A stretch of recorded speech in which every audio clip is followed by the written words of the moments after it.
கோடி பிரம்மாண்ட நாயகியே,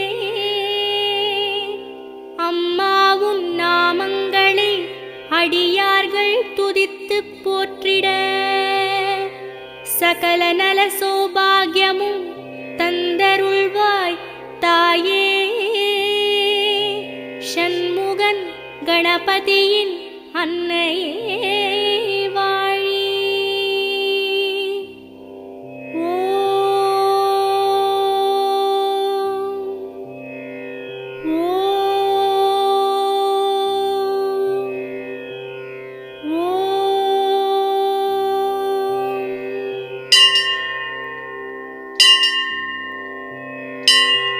வேர்க்காட்டில் உரைகின்ற வித்தகியே போற்றி. ஓம் வேலன்கை வேல் தந்த வேர்க்கண்ணியே போற்றி. ஓம் வெற்றிக்கு வழி சொல்லும்